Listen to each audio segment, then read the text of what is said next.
The envelope arrived on a Tuesday morning, sealed in black wax. No return address. Just her name, written in silver ink, Amara Okafor.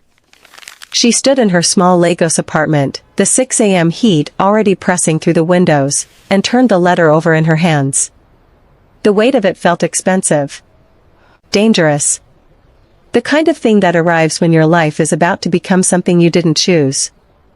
Amara was 28 years old, a curator at the National Museum of Lagos, underpaid and brilliant. She had a plan: save for 3 more years, move to Johannesburg, open her own gallery. She had built a life specifically designed to avoid complications. And now, in her trembling fingers, was a complication wrapped in luxury paper. She opened it. Ms. Okafor. You don't know me. But I know your family's history. More importantly, I know what your father owed mine. The debt is significant. The payment is due. However, I am not an unreasonable man. I have a proposition. Not a threat. Not a demand. A business arrangement. 1 month of your time. One simple transaction that benefits us both. Afterward, your family's debt is erased entirely. No further contact. No complications. If you're interested in hearing the details, meet me at the sanctuary, Friday night, 10 p.m. Tell no one. If you don't arrive, we will find another way to collect. Trust me, you'll prefer this option. K. Chin. Amara read it 3 times. Her hands were steady, but her heart wasn't. She knew that name. Everyone in certain Lagos circles knew that name. Kai Chin, the Korean-Nigerian businessman who'd appeared in Lagos 5 years ago and quietly become untouchable. Imports, real estate, nightclubs, restaurants. The kind of man whose smile was charming and whose business practices were ruthless. The kind of man mothers warned their daughters about. The kind of man who didn't send letters unless the stakes were enormous. She pulled out her phone and called her mother. It went to voicemail. She tried her father's number and got the same silence. Neither of them answered for 3 days. When her mother finally called back, her voice was small and broken. I was going to tell you, she whispered. Your father, there was an investment. Years ago. Before you were born. With Kai's father. We lost everything. They wanted him to pay back the investment with interest, and he couldn't, and then. Amara closed her eyes. And then what, Mama? Then it became complicated. And then Kai's father died, and we thought it was over. But it wasn't over. Nothing was ever really over. The sanctuary was exactly what Amara expected: expensive, hidden, and unapologetically exclusive. Tucked behind a bookstore in Victoria Island, accessible only through a concealed door in the back room, it existed as the kind of place successful people went to forget they had anywhere else to be. Dim lighting. Jazz that seemed to come from the walls themselves. The air thick with the scent of aged whiskey and privilege. She wore a black dress, simple, elegant, armor. The hostess, a woman with sharp eyes and sharper heels, led her through the main lounge to a private section at the back. Floor-to-ceiling windows overlooked the Lagos lagoon, lights shimmering like spilled diamonds across the water. He was already waiting. Kai-chin stood when she entered, and the first thing Amara noticed was that he was nothing like his reputation. The man in front of her was tall, 6'3", she'd guess, with the lean build of someone who moved through the world with absolute certainty. His skin was warm brown, his eyes a startling amber that seemed to catch the lamplight and hold it. He wore an unstructured charcoal blazer over a black shirt, sleeves rolled up to show forearms marked with the kind of understated tattoo that suggested a story he'd never tell. He smiled, and it was the smile everyone warned about. Dangerous. Beautiful. Designed to make women make bad decisions. Ms. Okafor. Thank you for coming. His voice was unexpected, a blend of Korean accent and American confidence, with something underneath that sounded like Lagos. He gestured to the seat across from him. A bottle of wine was already open, breathing on the table. You have some nerve, Amara said. She didn't sit. Threatening my family to bring me here. I didn't threaten you. Kai's expression didn't change. I made an offer. There's a difference. An offer wrapped in obligation isn't an offer. It's extortion. Perhaps. He poured wine into 2 glasses. Or perhaps it's the only way someone like you would ever sit down with someone like me long enough to hear the truth. Someone like me. The phrase hung there, loaded. Amara finally sat. The wine smelled like expensive decisions. My father knew your father, Kai continued, settling back into his chair with the ease of someone absolutely comfortable with silence. 30 years ago, before you were born. They were young. Both ambitious. Both willing to take risks. He paused, watching her. Your father trusted mine with a significant sum. An investment in a business that my father assured him would triple in 5 years. It didn't. It failed spectacularly. My father disappeared for 6 months. When he came back, he had rebuilt everything, but he never paid back your father's investment. He couldn't. Not because he didn't have the money, but because of what the money had been used for. Amara's mouth had gone dry. Which was? Me. The word sat there, simple and explosive. I was sick. 16 years old. Leukemia. The treatments in Korea were advanced, but they were also astronomical. My father's business money wasn't enough. He borrowed from your father. Promised to repay him once I recovered. But then I recovered, and there was silence. For decades, silence. He reached for his wine glass, took a slow sip. My father died 3 years ago. Before he died, he made me promise to find your father and settle the debt. Not with money, that would have been insulting, given that he technically owed us his son's life. But with balance. And this proposal of yours? Amara's voice was steadier than she felt. What exactly does balance look like? Kai leaned forward slightly, and Amara caught the scent of his cologne, something warm and woodsy that made her skin prickle. I have a situation, he said. My family business in Korea is in a vulnerable position. There are competitors, potential takeovers, complications. My mother is traditional. She believes that certain business vulnerabilities can be softened by the right marriage. To the right woman. From the right background. Amara's stomach dropped. Absolutely not. You haven't heard the proposal yet. I don't need to. I'm not marrying you to settle a debt my parents incurred 30 years ago. That's insane. It would be a contract, Kai said calmly. 6 months. During which you would be my fiancé, then my wife.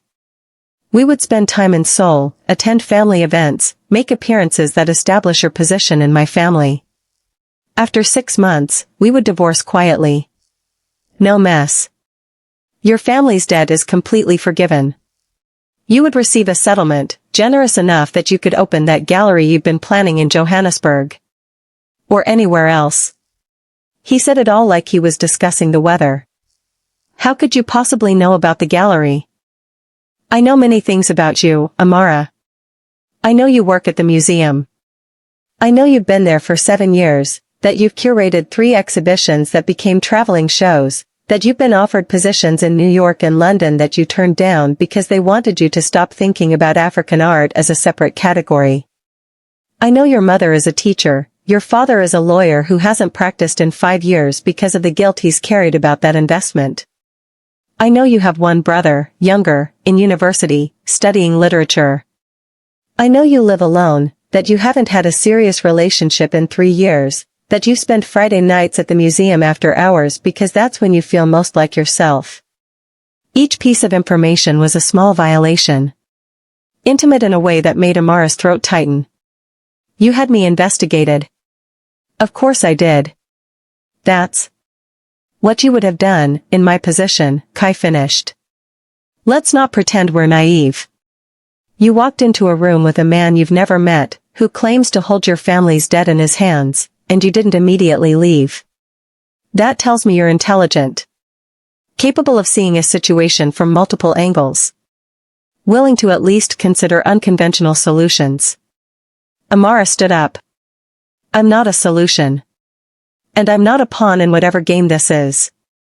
She was halfway to the door when Kai spoke again, his voice quiet but somehow carrying perfectly through the room. Your father had a heart attack 6 months ago. Mild, but enough to scare him. Enough that your mother has been quietly terrified he might have another one.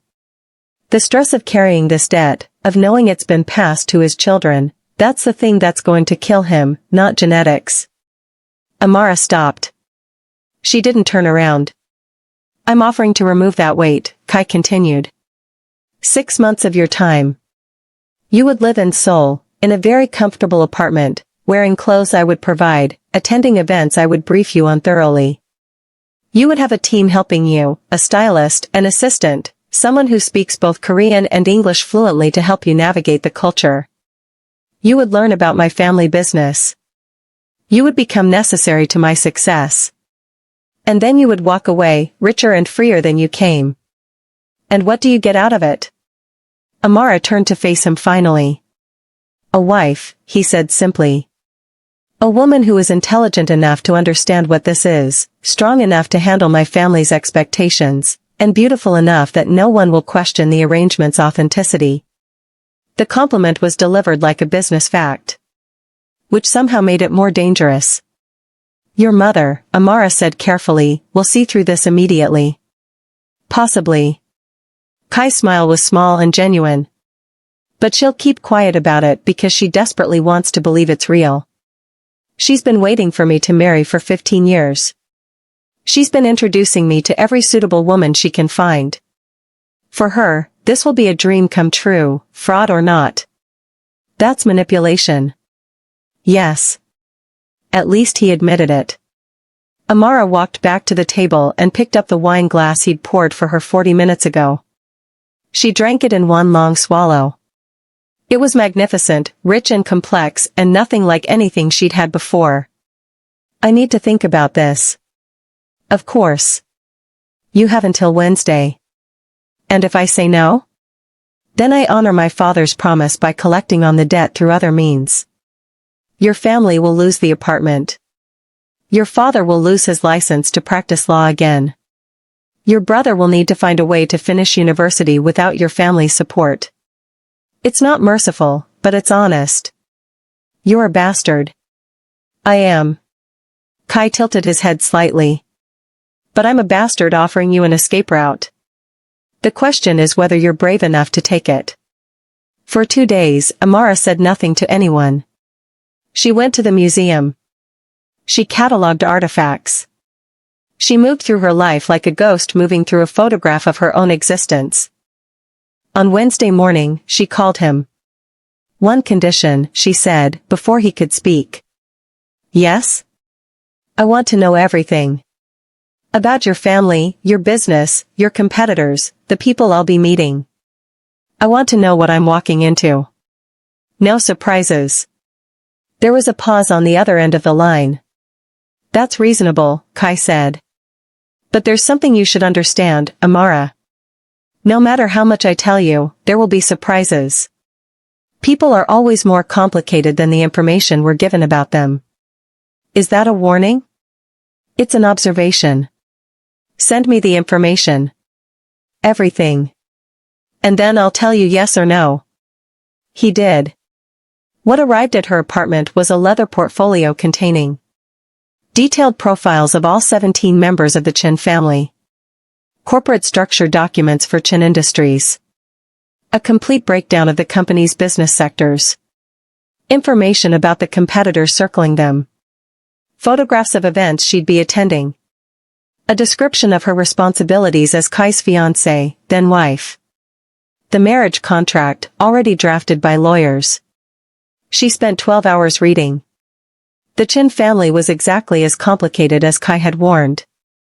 His mother, Seo Jun, was a former opera singer who'd retired to become the ruthless matriarch of the family's social calendar. She'd been born in Seoul, raised in Busan, spent a decade in America, and now ruled the family's three-story mansion in the Gangnam district with the intensity of a general commanding a small nation.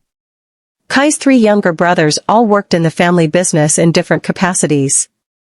The oldest of them, Marcus, was essentially running day-to-day operations.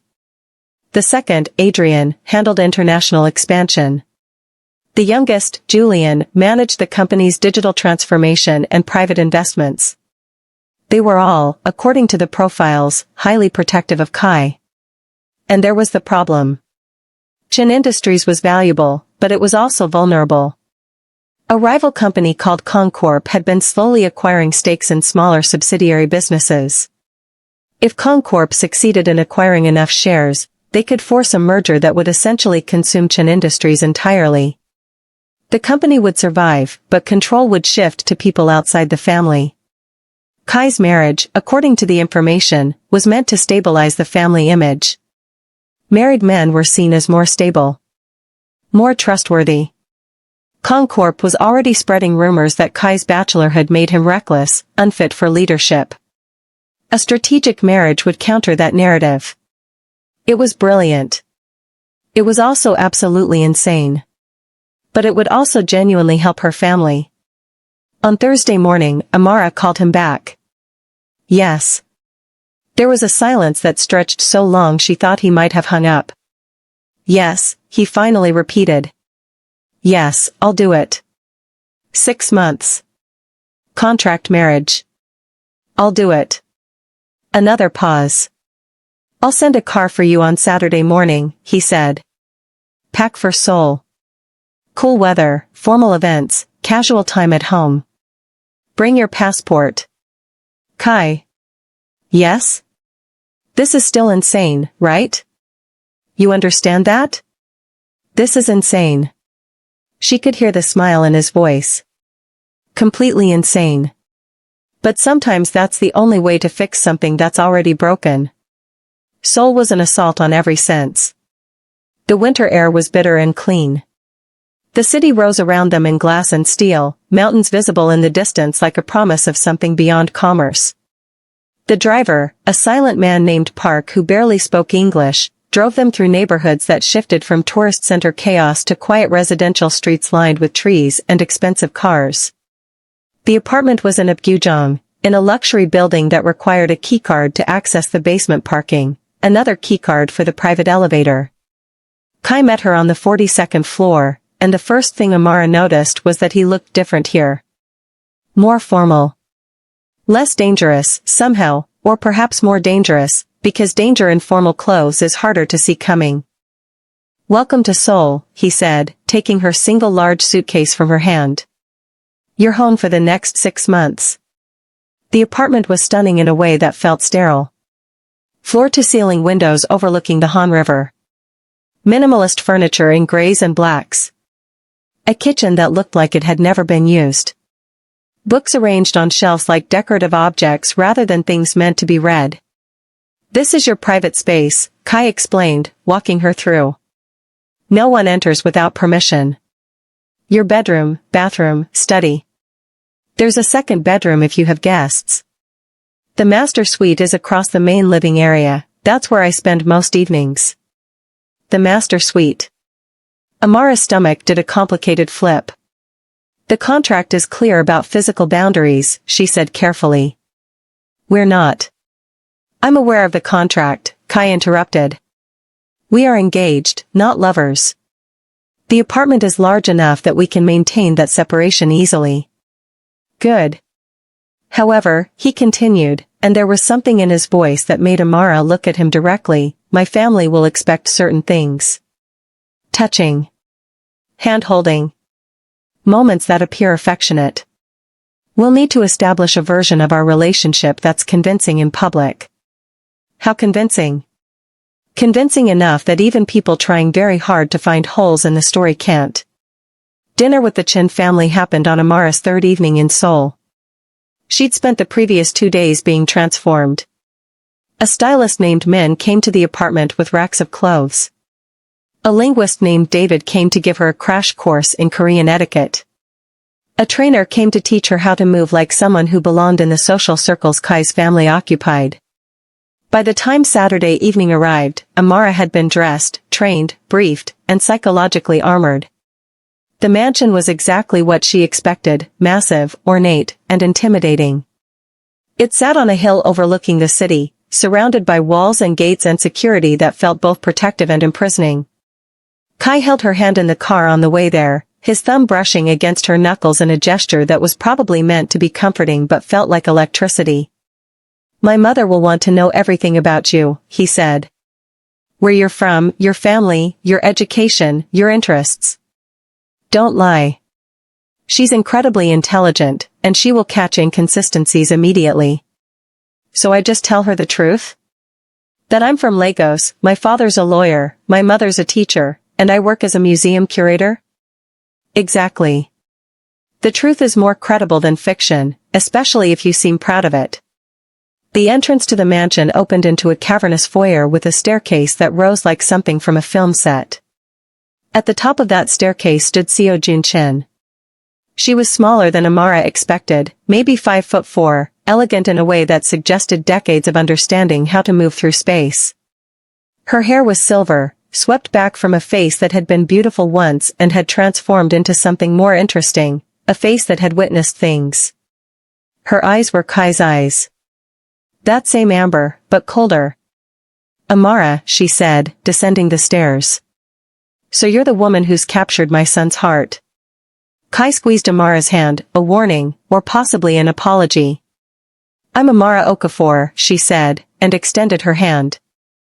"Thank you for inviting me to dinner, Mrs. Chen." "Seo Jun," she corrected, but didn't take Amara's hand. Instead, she kissed her cheek, Korean style, assessing. "Come. We have so much to discuss." Dinner was served in a formal dining room that could have seated 20 people. 7 of them were Kais. Marcus, Adrian, and Julian arrived together, and they were the shock that no briefing document had prepared Amara for. They all looked similar to Kai, tall, amber-eyed, but where Kai seemed to contain multitudes, his brother seemed more straightforward. More readable. Which somehow made them more threatening, because Amara had no way to predict what they might do. "The woman who tamed Kai," Marcus said, standing to embrace her. "This is remarkable. We didn't think this day would come." "I haven't tamed anyone," Amara said. "I'm just here." That, Adrian said with a small smile, might be the most authentic thing anyone's said to us in years. Dinner was expensive and methodical. Each course was paired with wine, each wine with explanation. The conversation moved between Korean and English, and Amara found herself being tested. Questions about Lagos. About the museum. About her family. About her intentions. Seo Jun did most of the questioning, and she was terrifying in her precision. "Tell me about your parents," she said, between the fish course and the meat course. "Kai says your father is a lawyer?" "He was," Amara said. "He took time away from practice. Personal reasons. But he's thinking about returning." "And your mother?" "A teacher. Primary school. She's brilliant with children, but she's also," Amara paused, choosing her words carefully, "protective. She worries constantly." "That's where the anxiety in you comes from, then," Seo Jun said. It wasn't a question.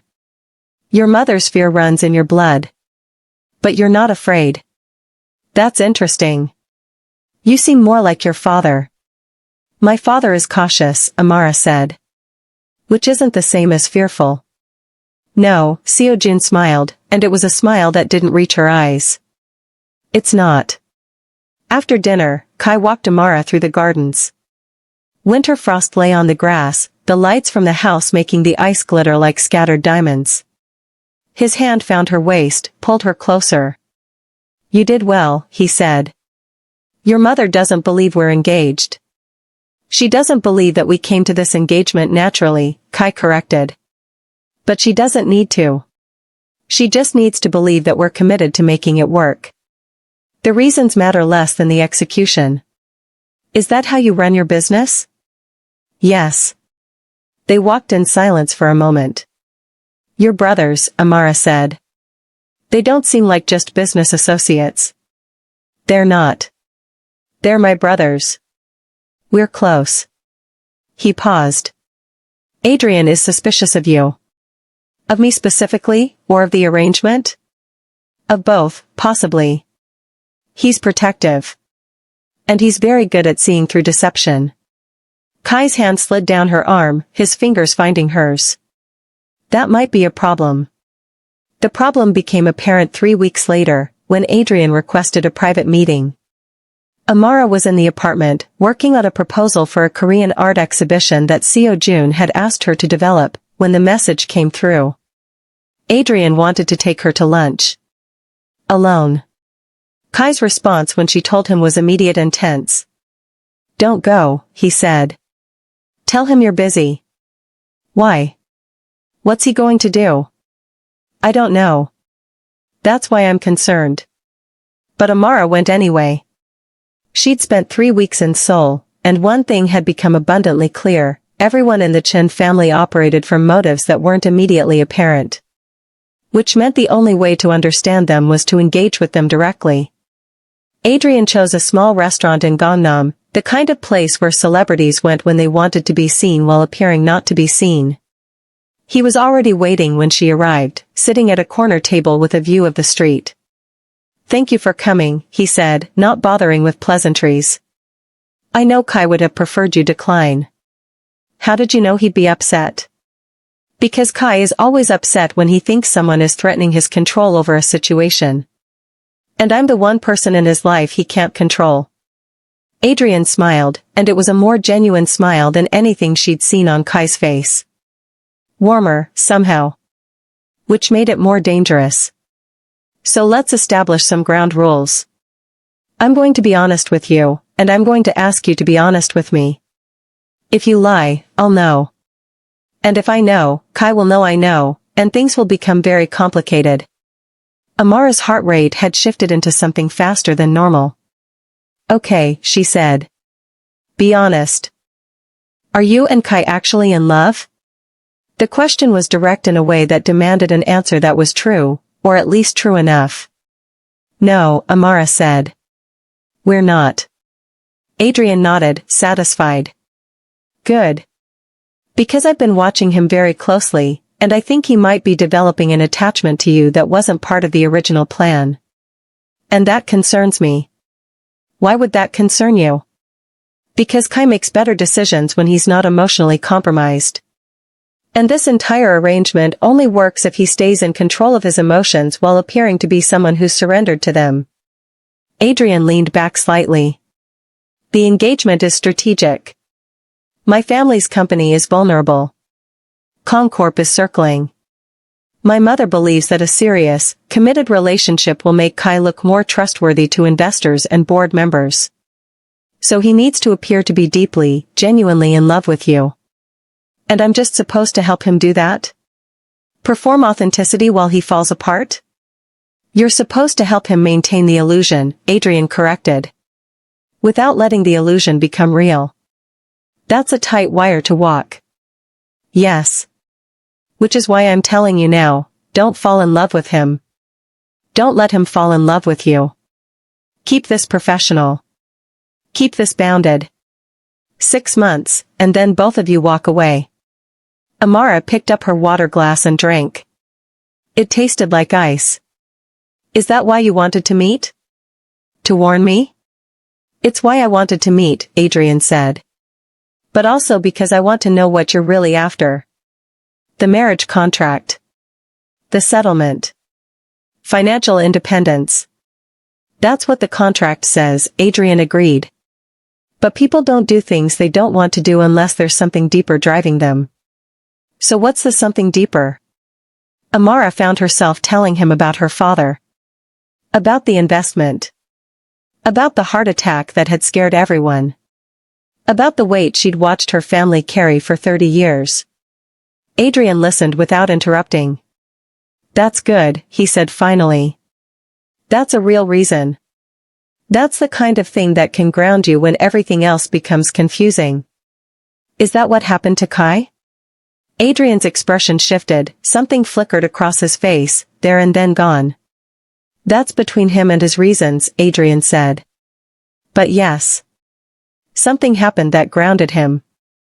Made him less interested in everything else. What happened? That, Adrian said, signaling for the check, is something Kai will tell you if he trusts you. And he won't. Trust, I mean. So don't wait for that conversation. But Kai did trust her. Or at least, something shifted, about 4 weeks into the arrangement, that felt like trust. Amara was in the study, working late on the exhibition proposal, when she heard him come home. He'd been at the office since early morning, she'd barely seen him that day. But instead of going to his own room, he came to the study. She was wearing one of the robes that had appeared in her closet, soft gray silk that made her skin look darker, richer. His eyes caught that for just a moment long enough that Amara felt something electric shift between them. Still working? He asked, closing the study door behind him. Exhibition proposal. Your mother wants it finalized by next week. My mother would like you to stay forever, if she had her way. He moved to the window, looked out at the nighttime cityscape. She's already told me twice that you're the daughter she never had. There was something in his voice that sounded like regret. Amara set down her pen. That's not actually a compliment to me, she said. That's her claiming me. Yes. He turned from the window to face her. In the lamplight, his amber eyes looked almost golden. I need to tell you something, Kai said. Something about why I really wanted you to do this. Adrian already told me. The company vulnerability.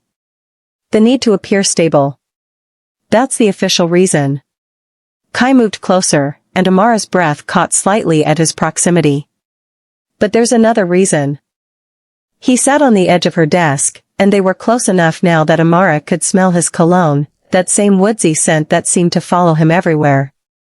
3 years ago, Kai began, I was engaged. To a Korean woman. From a good family. My mother had introduced us. We were together for 8 months. And then I discovered that she was simultaneously engaged to someone else. Someone her mother preferred. I was strategic, but he was richer, and ultimately, she chose rich. He said it like he was discussing someone else's misfortune. I'm sorry that happened to you. Don't be. He looked at her directly. After that ended, I decided that I would never again involve my heart in anything business-related. That I would keep my personal life separate from my professional life. That I would be purely strategic when choosing a partner. And this arrangement? This arrangement, Kai said slowly, is the most strategic thing I've ever done. I hired investigators to find your background. I learned everything about you. I engineered this situation so that you would have no choice but to agree. And I told myself that it was perfectly fine to do this because we both understood the game we were playing. He paused. But then you arrived in Seoul, and you started wearing the clothes my stylist picked out, and you started speaking Korean with an accent that made the household staff smile, and you started being genuinely thoughtful about the exhibition proposal, and somewhere in the middle of all that, the game stopped feeling like a game. Amara's mouth had gone dry. Kai. Adrian warned you not to fall in love with me, Kai continued. And he was right to warn you. But what Adrian didn't understand is that he should have warned me not to fall in love with you. Because I have. Against every intention I had. Against every strategy one put in place. I have, and I don't know what to do about it. He reached out and took her hand, and the touch of his skin against hers was electric. You don't have to feel anything, he said. The contract is still binding. 6 months. You'll get your money. Your family's debt is erased. You can walk away, and you'll never have to see me again. But I needed you to know that I'm not who I said I was when we made this agreement. Amara should have pulled her hand away. She should have stood up, put distance between them, reminded him of the boundary that the contract established. But instead, she sat very still, feeling the weight of his hand in hers, feeling the electricity of his presence. You don't know me, she said, and her voice was quieter than she intended. You had investigators, but that's not the same as knowing someone. I know, Kai said. But I want to. If you'll let me. The kiss happened because Amara stopped thinking and started feeling. One moment, they were sitting on opposite ends of the desk, his hand in hers. The next moment, Kai leaned forward, and Amara met him halfway, and the kiss was nothing like she expected. It was soft, careful, a question more than a statement.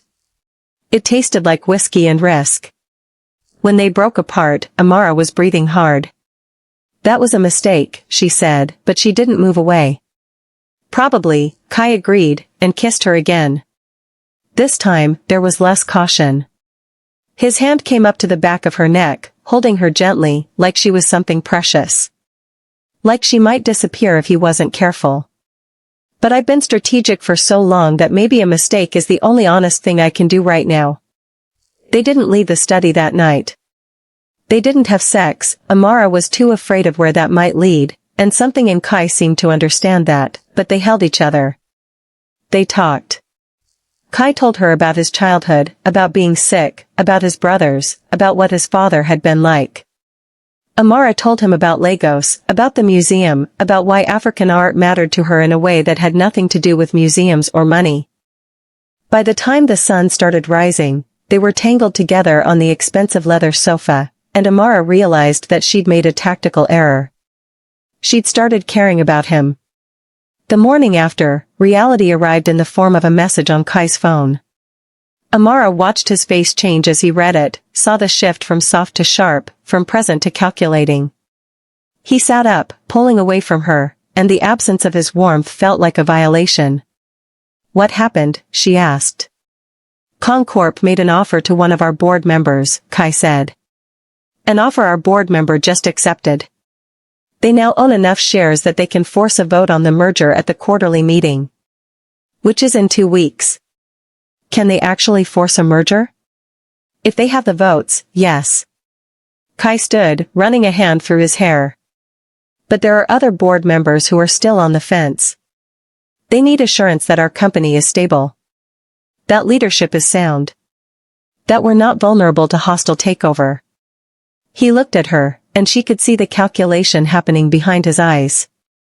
The moment when he shifted from boyfriend back to strategist. That's where this gets more complicated, he said. More complicated than a fake engagement that's now less fake than we intended? We need to accelerate the timeline, Kai said. Instead of 6 months, we need to move forward with the wedding. Within the next month. Amara felt something cold settle in her chest. You're joking. I'm not.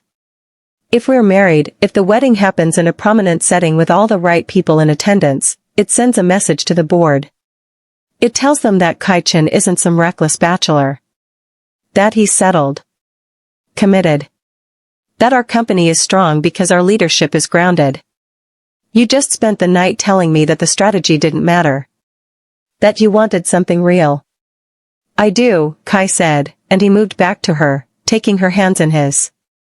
This is still real, Amara. What happened last night is still real. But it also still has to accomplish what it was designed to accomplish. So I'm supposed to just speed up my timeline? Get married to you in a month.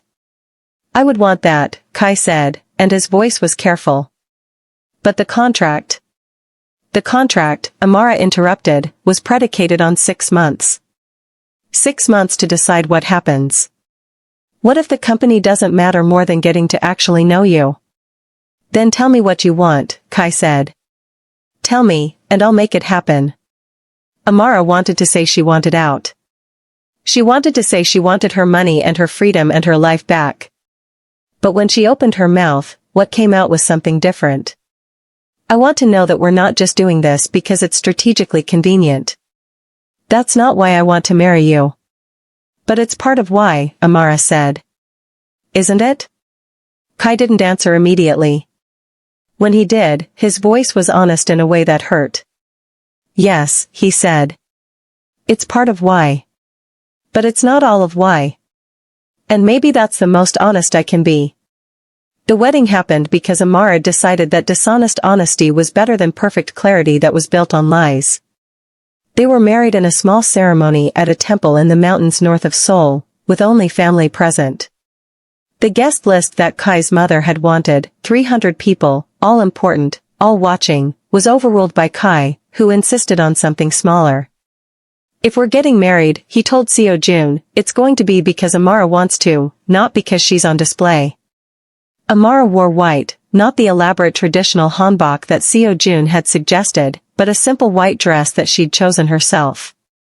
Her hair was down. Her makeup was minimal. She looked like herself, which was the point. The ceremony was performed by a Buddhist monk who asked them questions that were intentionally ambiguous. Do you choose to be vulnerable together? And do you accept that this person will change, and that you will change in response? When it came time for Kai to say his vows, he didn't read from a card. I chose you strategically, he said, and Amara heard a few sharp intakes of breath from the family members who were listening. I brought you here with calculated intent. I investigated you like you were a business acquisition. And I've asked you to believe in something that started as a transaction and became something else. He paused, and his amber eyes found hers. But standing here, making a promise in front of my family and in front of you, I want to say that I choose you now. Not strategically. Not because you benefit my company or my image. I choose you because I'm terrified of what happens if I don't. I choose you because somewhere in the last month, you became the most important thing in my life, and I'm not strategic enough to lie about that.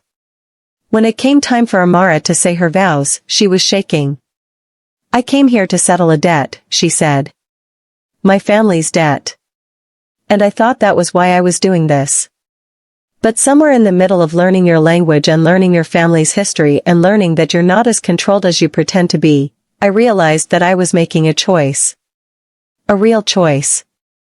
Not because I have to, but because I want to. She looked at him, and felt tears on her cheeks that she wasn't aware she'd shed. So I'm choosing you. Not the strategy. You.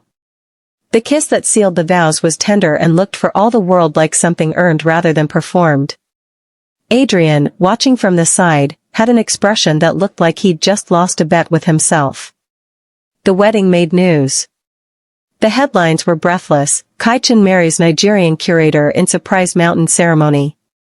The photos showed them looking genuinely happy, which, Amara realized, they were. The quarterly board meeting was scheduled for the following week. Kai spent the days between preparing. He drafted presentations. He reviewed numbers. He had long meetings with Marcus and Adrian in the study, doors closed, voices low. Amara could hear the stress in his voice, see it in the tightness of his shoulders, feel it in the distance that had reopened between them.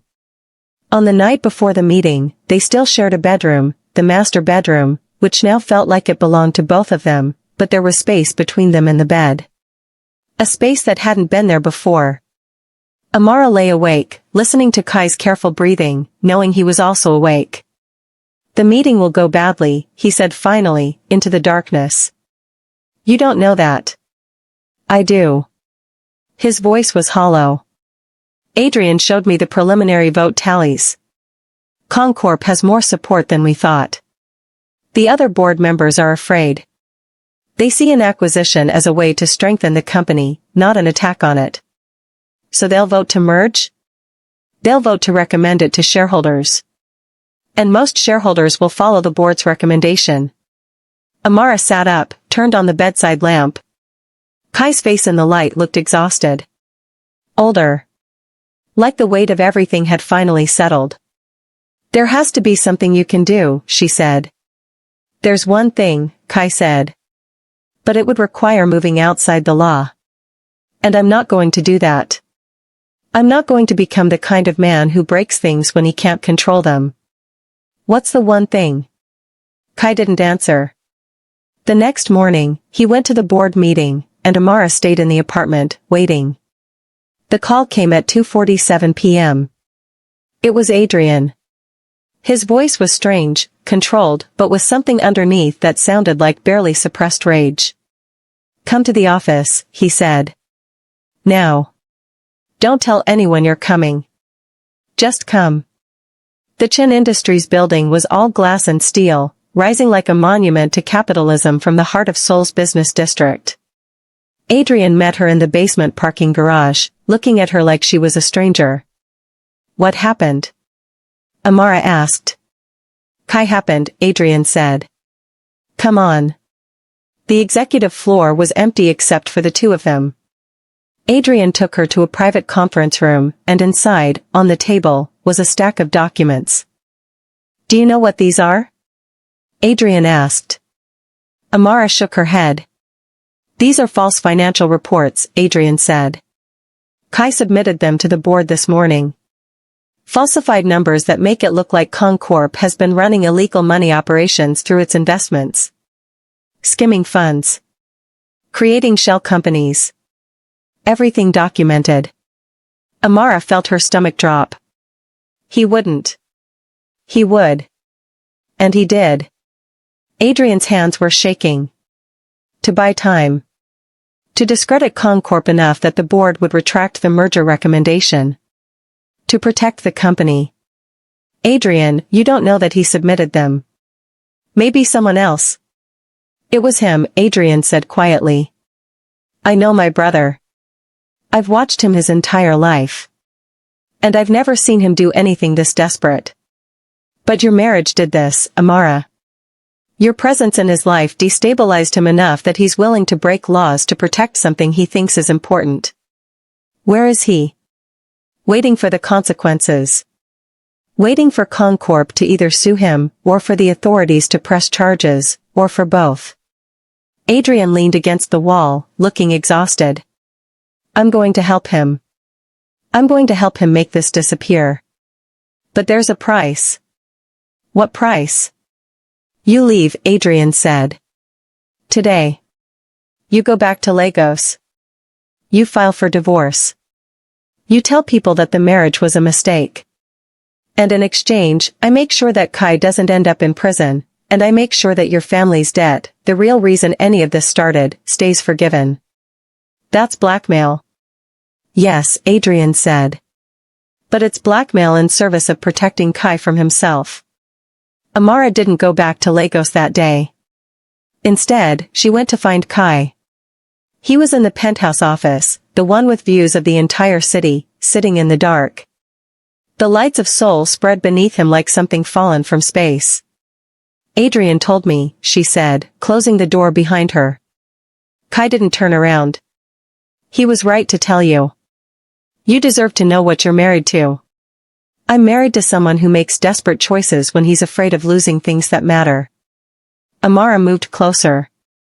That's human. That's not evil. It's illegal, Kai said. I falsified financial documents. That's not a gray area, Amara. That's black. That's criminal.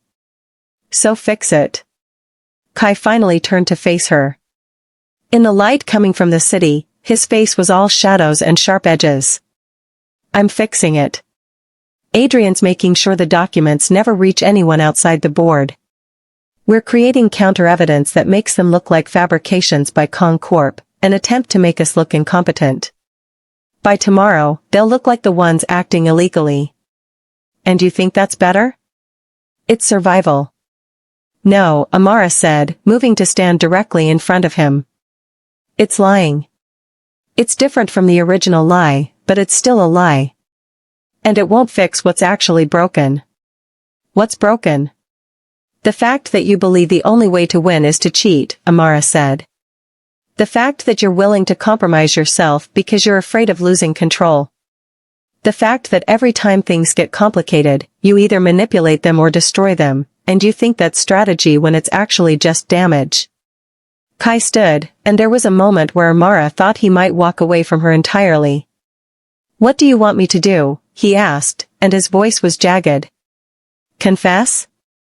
Go to prison? Sacrifice everything I built to prove that I'm noble? I want you to fight, Amara said. Legitimately. I want you to put together a board presentation that shows why Concorp's acquisition would be destructive.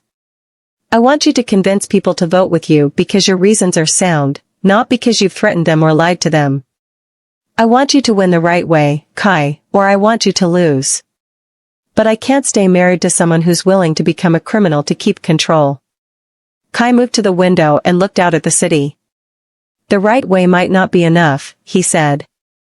Then maybe you lose Chin Industries, Amara said. And you survive anyway. And you rebuild something better.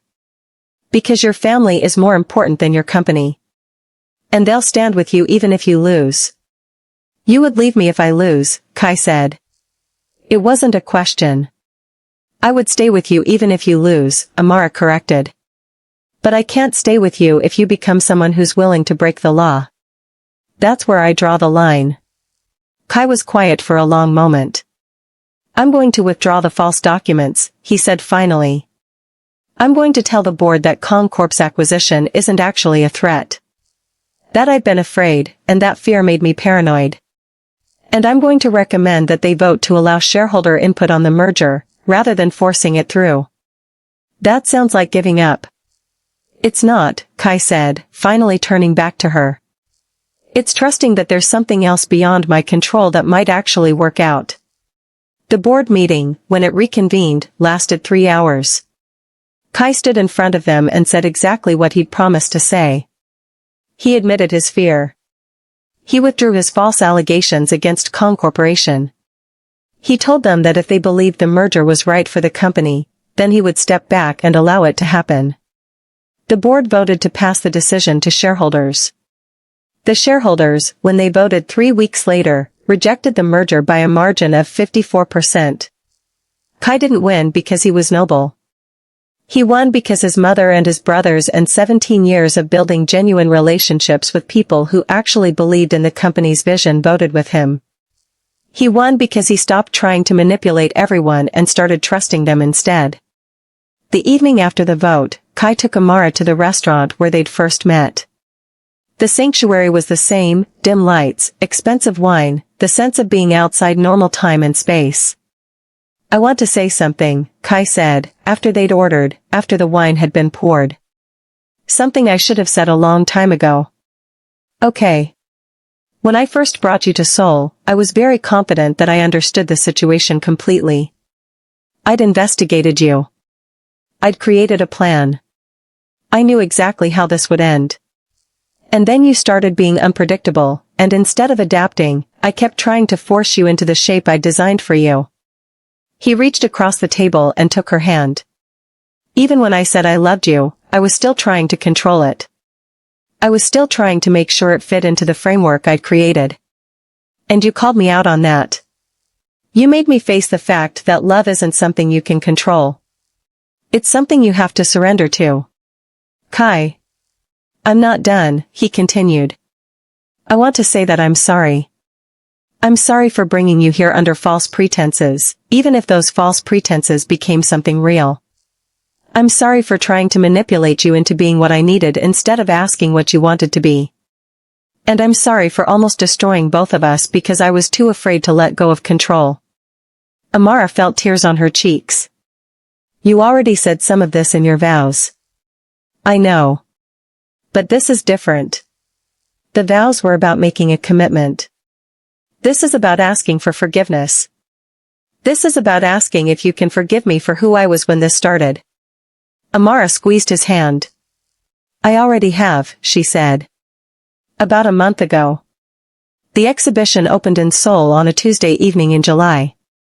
It was called Shadows and Light, African Art and Dialogue, and it featured pieces from 15 different African countries, each one selected to show a different facet of how African artists engaged with themes of colonialism, identity, love, and freedom.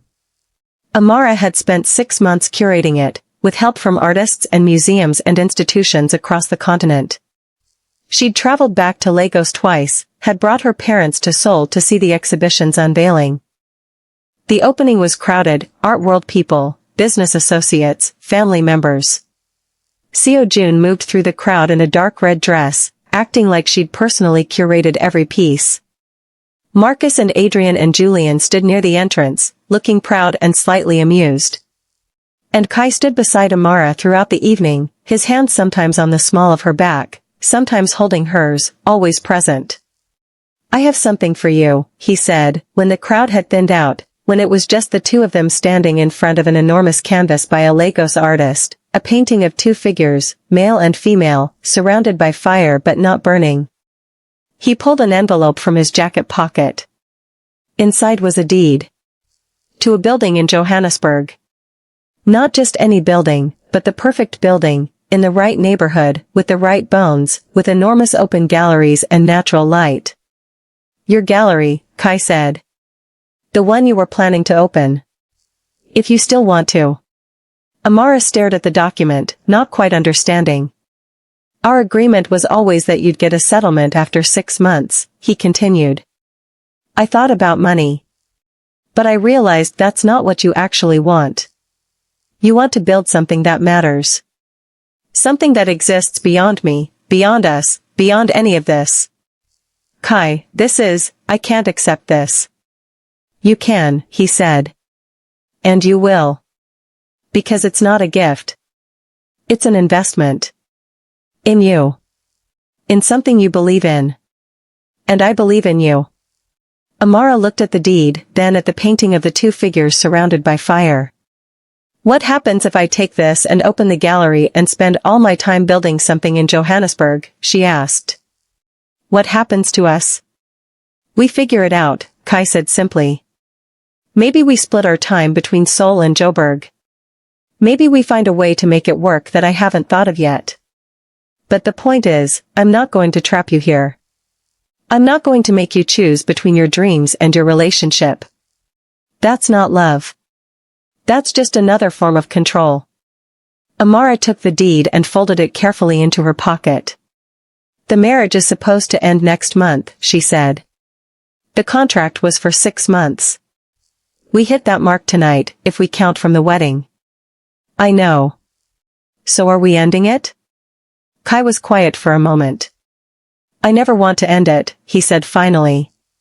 But if you want to, I won't fight you.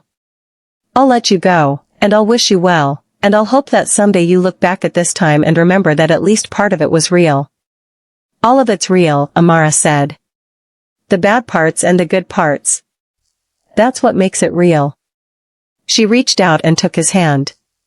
I'm not leaving, she said. I don't know what the future looks like yet.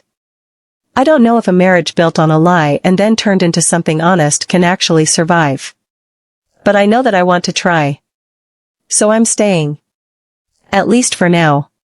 Kai pulled her close, and they stood together in front of the painting, surrounded by the quiet hum of the exhibition, and Amara thought about all the ways this moment could have gone differently. How many points there were where they could have broken. How many moments she could have walked away. And how, against every odd, against every strategic plan and manipulation and calculated risk, they'd somehow chosen each other anyway. Epilogue, 1 year later. The gallery opened in Johannesburg on a day when the light was perfect. Amara stood in the main gallery space, watching people move through the exhibitions. Some were art world people. Some were tourists who'd wandered in because the building was beautiful. Some were local artists, seeing their work displayed alongside international names. Kai was there, having arrived from Seoul 3 days before. He'd started spending more time in Africa, there was business to be done, expansion to be explored. And there was also Amara. Their marriage had survived the end of the original contract. It had survived separation. It had survived the complications of building a life that spanned 2 continents and didn't fit neatly into anyone's expectations. It had become, against all odds, real. Later that evening, after the opening, they stood on the roof of the building, looking out over Johannesburg's skyline. No regrets? Amara asked.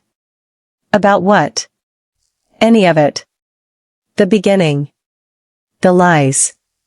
The way we started. Kai considered the question seriously. I regret that I manipulated you into this, he said. I wish I'd just met you legitimately, without deception. But I don't regret that we met. I don't regret that I was strategic enough to find you, even if the strategy was wrong. He turned to her, and his amber eyes caught the fading light. Sometimes good things come from bad motivations, he said.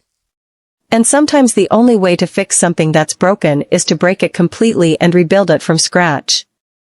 We broke each other, Amara. And then we rebuilt each other. That's not romantic. That's not the story they tell in movies. But it's our story, Amara said. Yes, Kai agreed. It's ours. He kissed her then, and it felt like all the danger and desire and desperate hope of the last year folded into something that was finally, completely, honestly real. In Lagos, a father who no longer carried the weight of a 30-year-old debt smiled at the news of his daughter's gallery opening. In Seoul, a mother began planning her grandson's birthday party, convinced that one would be coming along any year now. In Johannesburg, an African woman and a Korean man stood on a rooftop watching the sun disappear, knowing that they'd found something that had started as a transaction and become the most valuable thing either of them owned. Love, they'd discovered, wasn't about control. It was about surrender. And sometimes, the most strategic move you could make was to stop being strategic at all.